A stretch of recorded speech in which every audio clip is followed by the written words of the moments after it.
Assalamualaikum warahmatullahi wabarakatuh. Salam sejahtera untuk kita semua, salam sejahtera untuk seluruh saudara sebangsa dan setanah air dimanapun Anda berada. Para pemirsa yang dimuliakan Allah Ta'ala, masih bersama dengan saya Abdul Aziz Jazuli di channel ini. Dan kali ini saya akan menunjukkan beberapa surat-surat yang dikirimkan oleh Habib Utsman bin Yahya kepada Profesor Senok Horogronya, atau dengan nama lainnya yaitu Syekh Abdul Ghaffar. Dan dalam surat ini dikirimkan oleh Habib Utsman bin Yahya itu di akhir-akhir umurnya, yaitu dari tahun 1909 sampai tahun 1912 ya. Ya, kalau di tahun 1912 itu berarti sebelum kewafatan dari Habib Utsman bin Yahya, setahun sebelum kewafatan dari Habib Utsman bin Yahya. Jadi karena isi dari suratnya itu panjang, mungkin saya hanya akan memberikan beberapa poin-poin mengenai isi-isi dari surat tersebut, dan mungkin beberapa teks nanti akan saya bacakan ya. Dimana yang pertama itu di tahun 1910 itu ternyata Habib Utsman bin Yahya pernah mau pulang kampung, yaitu kembali ke Yaman. Hanya saja karena beliau itu dalam keadaan sakit-sakitan, dan tentunya di saat itu beliau berumur 88 tahun, karena beliau itu lahir pada tahun 1822 dan meninggal pada tahun 1913, maka di tahun 1910 itu beliau berumur 88 tahun. Mari kita simak teks yang menunjukkan bahwa Habib Utsman bin Yahya itu pernah mau pulang kampung, dan ternyata setahun setelah itu beliau bersurat-suratan kepada Senok Horogronya, dan tidak jadi untuk kembali ke kampungnya yaitu Hadromo. Nah, silahkan buka di halaman 8 ya, dimana di sini di setiap surat-surat yang ditulis oleh Habib Utsman bin Yahya itu selalu memuji, kemudian menggambarkan bagaimana beliau itu sangat merindukan Senok Horogronya, kemudian tidak pernah bertemu, kemudian ungkapan-ungkapan dari kerinduan yang luar biasa kepada Senok Horogronya dan seterusnya. Dan itu bisa dibuka di dalam surat-surat dari Habib Utsman bin Yahya. Di halaman 8, di mana di sini disebutkan alhamdulillahi wahda hadratul mukarram al-muhtaram al-amjad al-afkham, pada yang terhormat, yang mulia, yang paling agung, itu orang yang cinta kepada kita yang sejak zaman dahulu dan yang menghiburkan kita, yaitu Al-Profesor Abdul Ghaffar zida qadru, semoga kadarnya itu ditambahkan, wa ala situhu, dan popularitasnya itu semakin tinggi, wa fakhru, dan kebanggaannya semakin tinggi, wa qabat ayyamuh, dan hari-harinya semoga diberi kebaikan, wa nusyrat a'lamuh, dan tanda-tanda kebajikannya itu disebarkan, amin. Assalamualaikum at-tahiyyatu wal ikram, selamat yang sempurna bersamaan dengan penghormatan dan pemuliaan ala dawam selama-lamanya, sadaratil ahrufu min Betawi, di mana tulisan ini muncul, di mana tulisan ini ditulis di Betawi, li tajdidil ahdi wa li kathrati syauqi wal faqd, untuk ya memperbaharui suasana dan saking banyaknya kerinduan, wal faqd, dan kehilangan, talat ayyamul furaq, betapa lama hari-hari perpisahan, wastaddat alamuh, dan betapa sakitnya perpisahan tersebut, wal masyak, dan beban-beban, wa qawiya fina dha'ful quwa, dan kelemahan dari orang yang kuat itu pun menjadi kuat, wa nakada zaman wa mahawa, dan masa itu menjadi suram, dan apa yang dicakup oleh masa itu juga semakin suram. Walaqad hamamna ala safar ila ardil arab. Nah, di sini sungguh kami telah berazam, bersemangat, atau sangat menginginkan untuk bepergian ila ardil arab, di tanah Arab. Ini madzukira syabihal al-harab, yang tersebut ya, yang menyerupai lari dari tanah Indonesia atau Hindia Belanda saat itu. Ba'da nahwi khamsati asyhur min at-tarikh, yaitu setelah kurang lebih 5 bulan dari tanggal penanggalan surat ini, in qaddaral maula bitaisil asbab, jika Allah Ta'ala itu mentakdirkan untuk meringankan, memudahkan sebab-sebab, wa ma'unatil ahbab, dan pertolongan dari beberapa kawan-kawan, narjanal muasalah bainana la tanqati, dan kami mengharap bahwa berkesinambungan informasi di antara kita itu tidak terputus. Nah, ini menunjukkan bahwasanya memang Habib Utsman bin Yahya di tahun 1910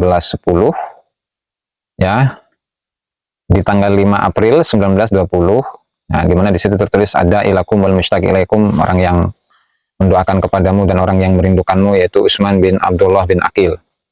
Nah, redaksi yang seperti itu ternyata tidak hanya terdapat dalam surat ini, tetapi secara mayoritas surat-surat yang ditulis oleh Habib Usman bin Yahya itu memiliki redaksi yang kurang lebih mirip ya dengan apa yang disebutkan di sini.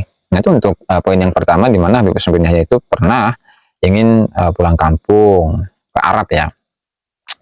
Kemudian di tahun berikutnya ya, di tahun yang sama, yaitu di tanggal 8 bulan Desember tahun 1920, di mana beliau itu juga pernah mengucapkan selamat tahun baru, baik itu tahun Masehi ataupun Hijriah ya. Kemudian beliau itu memberitahukan, menginformasikan kepada sanak saudara bahwa beliau saat itu di tahun 1910 itu sudah mulai sakit-sakitan ya. Bahkan kondisi fisik beliau mulai lemah, tidak seperti biasanya, dan juga beberapa kali beliau itu penyakit orang tua, yaitu pikun ya. Terkadang beliau itu pikun, lupa terhadap sesuatu. Dan di tahun yang sama, dalam surat yang kedua di halaman 11 ya, di situ menginformasikan, Usman bin Yahya itu menginformasikan bahwa beliau nggak jadi pulang kampung ya, dimana beliau menginformasikan, katanya, usibna humma wa su'al mithlal awal wa ta'ibna katsir wa ta'abuna katsir. Saya itu berada dalam kondisi yang panas, kemudian pilek seperti kondisi yang pertama, dan sungguh kami ini dalam kondisi yang sangat lemah. Kemudian wala zilna fi min mahallir ruqud, dan kami selalu berada di tempat tidur. Bahkan nahwa syahrain, beliau sempat berbaring di tempat tidur selama 2 bulan. Wailah halit tadi, dan sampai pada tanggal ini ya, lam tarji quwwatuna mithlal adah. Kondisi kekuatan fisik itu tidak seperti biasanya. Walwahan fil badan, dan badan saya itu lemah. Dan walihada lam yakun safaruna ilal Arab, sehingga perjalanan kami ke Arab itu tidak jadi. Wa ya'lamullahu fil mustaqbal, dan hanya Allah Ta'ala yang tahu di masa depannya. Wa narju'annakum bi atammis sihhati wal afiyah katabna lakum hadhil waraqah. Jadi ini menginformasikan bahwasanya Habib Usman bin Yahya itu di awal-awal bulan itu ingin bepergian ke Arab, barangkali untuk pulang kampung ya, ke Arab, ke Yaman, ke Hadramut, barangkali lantaran keluarga beliau itu banyak di sana. Dan ternyata lantaran kondisi fisik beliau yang tidak memungkinkan, kondisi fisik yang lemah, kemudian sakit-sakitan, terlebih lagi beliau itu sudah mulai pikun ya, lantaran umur beliau saat itu sudah 88 tahun. Maka perjalanan beliau ke Arab digagalkan. Tuh. Kemudian itu untuk poin yang pertama, di mana menginformasikan bahwa Habib Usman bin Yahya itu pernah ingin pulang kampung ya, dan ternyata tidak jadi. Kemudian selanjutnya adalah Habib Usman bin Yahya itu selalu menginformasikan kabar-kabar atau berita-berita yang terjadi di saat itu ya, di kalangan masyarakat. Ya, misalnya seperti misalkan ada seorang ulama yang ada di Solo, di mana seorang ulama ini bernama Agus Arfah ini, di mana beliau ini adalah seorang ulama yang menerjemahkan Al-Quran dengan yang menafsirkan Al-Quran dengan penafsiran bahasa Jawa, di mana kitab-kitab tersebut itu sudah mulai beredar di masyarakat dan banyak yang membacanya ya. Kemudian ada misalnya seperti tentang syarikat Islam itu ya, tentang syarikat Islam, bahwa di tahun 1911 itu Haji Umar Said Cokroaminoto itu mendirikan sebuah organisasi, mendirikan sebuah organisasi yang bernama Syarikat Islam. Kemudian bahkan Syarikat Islam itu dibela oleh Habib Usman bin Yahya, dan dengan menuliskan sebuah kitab yang namanya Sinar Esterlam fi Syarikat Islam. Dan masih banyak lagi sebenarnya, misalnya seperti kejadian di Palembang ya, di mana murid-murid dari Muhammad Rashid Ridho yang memiliki majalah Al-Manar itu sudah mulai banyak dan menyebarkan faham-faham Wahabi dan faham-faham Syiah, katanya Rafidhah. Dan di situ posisi mereka sangat berbahaya di kalangan orang Palembang saat itu. Nah, kemudian foto yang mungkin foto yang sekarang ini beredar ya di masyarakat dan di media sosial tentang Habib Usman bin Yahya itu pun juga ada, dan itu diambil pada tahun 1912 Masehi, yaitu setahun sebelum Habib Usman bin Yahya itu meninggal. Kemudian mungkin saya bacakan ya redaksinya. Kemudian juga satu hal yang tidak aneh ya menurut kita, bahwasanya Habib Usman bin Yahya itu memang sangat dekat ya, tidak hanya dengan Sunan tapi beberapa tokoh-tokoh dari Belanda, sampai beliau itu dimintain potret, dimintain foto oleh Belanda untuk dokumentasi. Di sini saya bacakan di halaman 17. Di tahun 1912 ya, itu mengirimkan surat di tanggal berapa ini? Di tanggal 4 bulan Oktober ya. Tanggal 4 di bulan Oktober tahun 1912, di mana beliau mengatakan ya, menuliskan ya, atau fabada hadas setelah ini, setelah mukadimah itu ya. Ubdilakum matayassara minal akhbar, saya tunjukkan kepada engkau informasi-informasi ringan. Ba'da taksiri minal ikhbar, setelah saya ini sembrono atau kurang dalam memberikan informasi. Menjadikan di antara informasi-informasi itu adalah marudi bil humma was soal. Beliau mengeluh kepada Sunan Kalijogo bahwa beliau itu masih sering mengalami sakit panas atau sakit kepala dan juga pilek ya.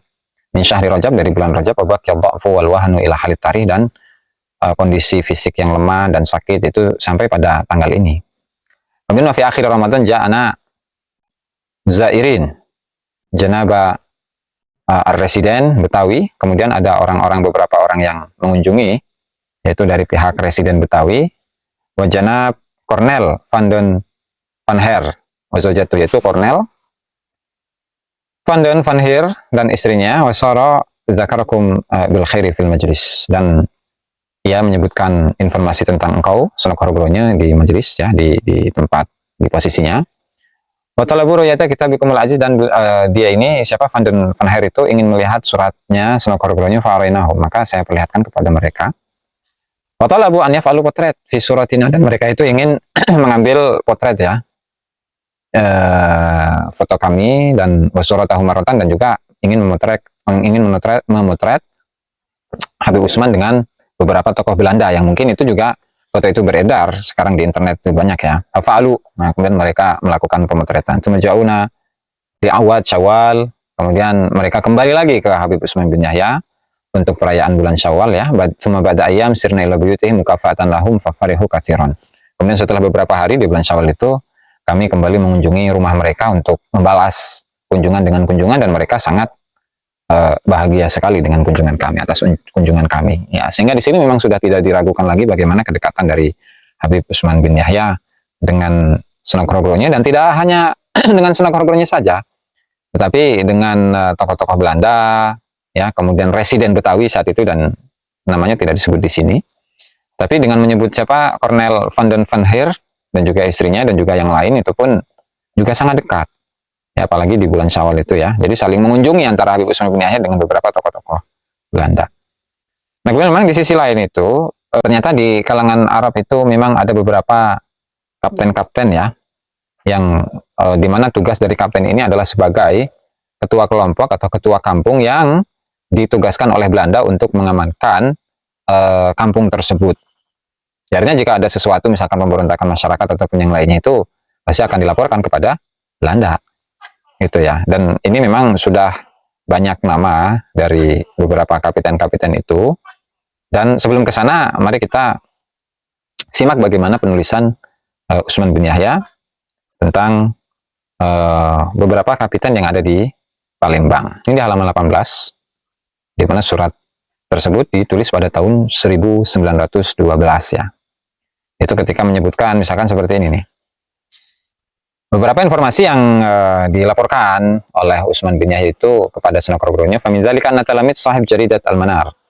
Di antara informasinya bahwa beberapa murid dari pemilik koran Al-Manar, qad sara fi jihad Jawa, mereka mulai banyak di Pulau Jawa. Wa tamassaku bi madhhabil Wahhabiyah war Rafidhah, dan mereka berpegang teguh dengan mazhab Wahabi dan mazhabnya Rafidhah Syiah ya.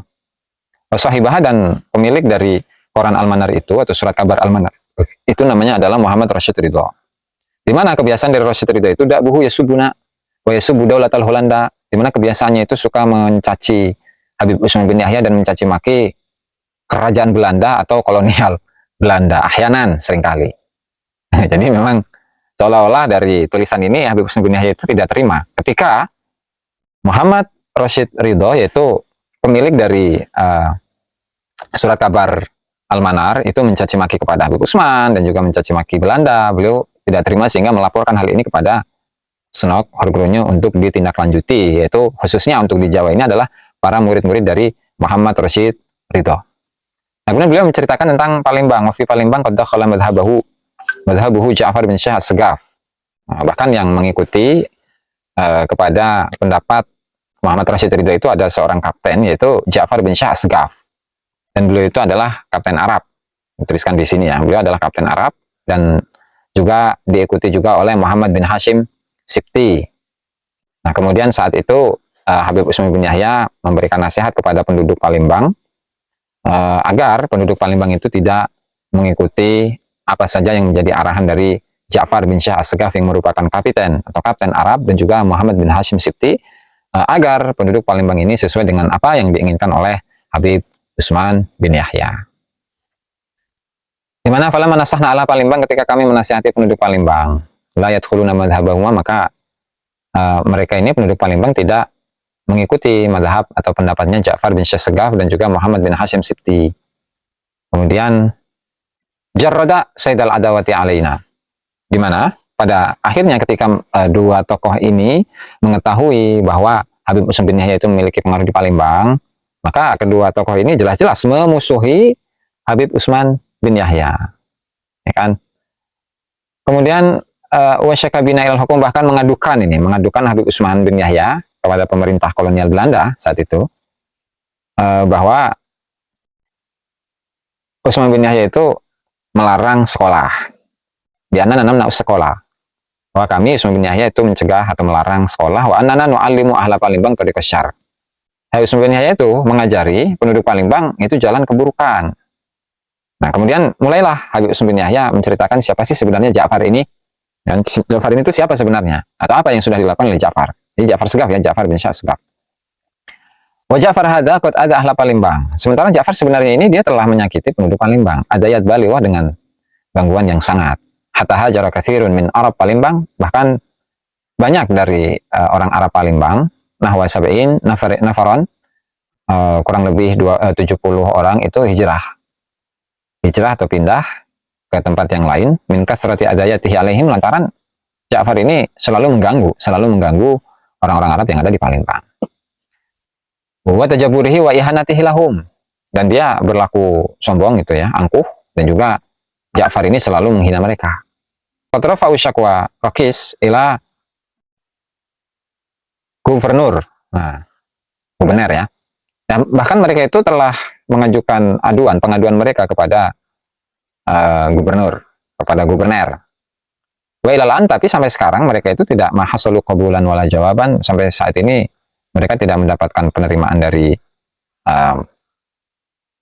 pengaduan masyarakat, dan juga tidak mendapatkan jawaban dari pengaduan masyarakat tersebut. Sehingga waqad hajaru ila Pekalongan wa Surabaya, sehingga mereka itu pindah dari Palembang ke Pekalongan dan juga ke Surabaya. Wa ila Betawi, dan juga ke Betawi. Min syiddati maqasuhu min dzulmi Ja'far bin Syah As-Segaf al-madhkur. Lantaran mereka sudah merasakan bagaimana kerasnya kezaliman dari Ja'far bin Syah yang telah disebut tadi. Bahwa kata adana wa Syekh Umar Mangkush katsiran, dan sungguh Ja'far Segaf ini itu telah memusuhi kami, dan juga memusuhi Syekh Umar Mangkush sering. Dan ternyata antara Habib Utsman bin Yahya dengan Syekh Umar Mangkush ini sama-sama dua tokoh yang mendapatkan medali dari Belanda. Itu ya. Dan di sini juga disebutkan di halaman 19 ya. Bahwasanya wa annal wali qad an'ama 'ala Syekh Umar Mangkush bin Syani Dzahab.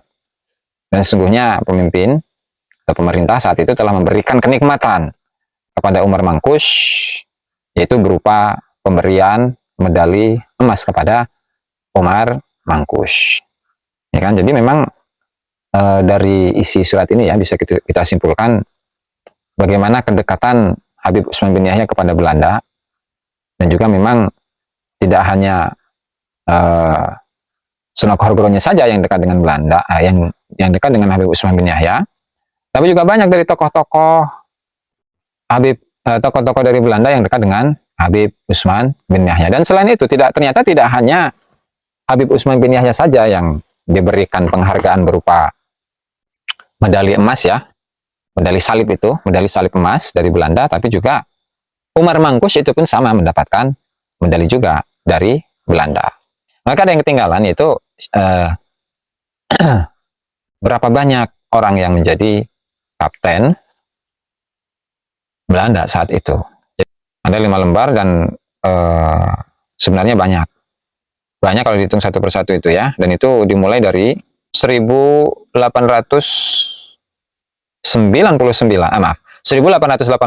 Jadi ini ada daftar nama-nama kapten, ada daftar nama-nama kapten, letnan dan kepala Arab tahun 1880 sampai 1842, yaitu akhir dari masa Belanda ya.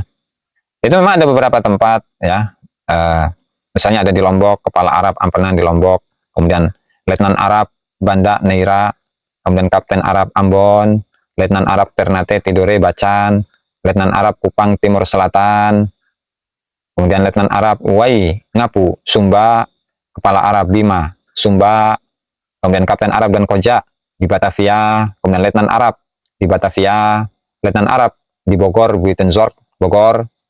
Ya, ada 6 letnan bersama dengan asistennya ya, berarti ada 12. Kemudian letnan Arab di Cirebon, kemudian letnan Arab di Indramayu, letnan Arab di Pekalongan, letnan Arab di Bondowoso, letnan Arab di Banyuwangi, kepala Arab dan Timur Asing Yogyakarta, kepala Arab dan Timur Asing di Surakarta, Solo ya. Kemudian diangkat sebagai kapten tituler, letnan Arab di Purwakarta, Jawa Barat, kemudian letnan Arab di Padang, kepala Arab Palembang, kemudian letnan Arab Deli Serdang, Medan. Banyak ternyata ya. Kepala Arab Sumbawa Besar, kepala Arab dan orang-orang Keling di Pabean, Singaraja, Temukus, Bali, kemudian kepala Arab Denpasar, kepala Arab Endeh Flores, kepala Arab Taliwang, dan lain sebagainya. Jadi kalau dihitung itu lebih dari 100 orang ya, dari berbagai macam ini ya, keluarga atau berbagai macam farm.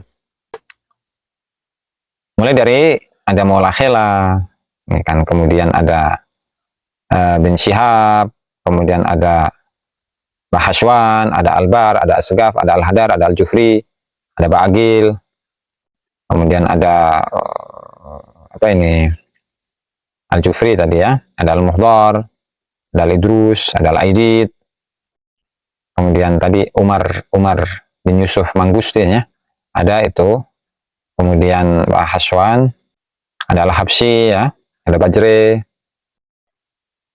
ada Al-Idrus, ada bin Yahya. Di Pekalongan itu, di Pekalongan ada Letnan Muhsin bin Abdullah bin Yahya, kemudian ada Zain bin Muhammad bin Ibrahim bin Yahya di Pekalongan, dan Muhammad bin Salim Alatas, dan ada Abdul Qadir bin Ali bin Yahya. Ada masih banyak lagi, dan itu bisa dibuka nanti ya di daftar nama-nama kapten, letnan, dan kepala Arab dari tahun 1880 sampai 1942 di Nusantara. Dimana di akhir dari daftar ini ya, daftar Arab dalam Volksrat, Insinyur Muhammad bin Abdillah Alatas, Batavia 15 Juni 1931, kemudian Abdullah bin Salim Alatas, Batavia 15 Juni 1935, Usman bin Ali Al-Jufri, Batavia itu 15 Juni 1939, dan Hamud bin Ja'far Al-Katiri, Timur 30 Juni 1942. Semua mereka, sumbernya ya, semua mereka diangkat berdasarkan ART 55 IID 3I.S. Regerings Almanak for Netherlands Indi for 2 Louis van den Berg, kemudian Indonesian Netherlands Cooperation in Islamic Studies INIS, studi Islam Katulistiwa. Nah, ini adalah beberapa nama-nama atau daftar dari kapten Arab, kapten, letnan, dan kepala Arab tahun 1880 sampai 1942 di Nusantara. Yaitu ya barangkali yang bisa disampaikan dalam video ini, bahwa di dalam video ini ternyata khususnya surat-suratan antara Habib Utsman bin Yahya itu sangat intens dengan Sunnah Horogronya, khususnya di akhir-akhir kehidupan beliau, lantaran surat ini itu surat yang saya terima ya, atau data yang saya soft copy yang saya terima itu adalah surat-suratnya Habib Utsman bin Yahya dari tahun 1909 Hijriah, 1909 Masehi sampai 1912, yaitu kurang lebih di akhir-akhir lah, di akhir-akhir dari umurnya Habib Utsman bin Yahya. Ya, barangkali itu saja yang bisa saya sampaikan di dalam video ini. Mudah-mudahan bermanfaat bagi kita semua, dan semoga jika ada kata-kata yang salah, kurang dan lebihnya saya mohon maaf. Wallahu al-muwaffiq ila aqwamit thoriq. Wassalamualaikum warahmatullahi wabarakatuh.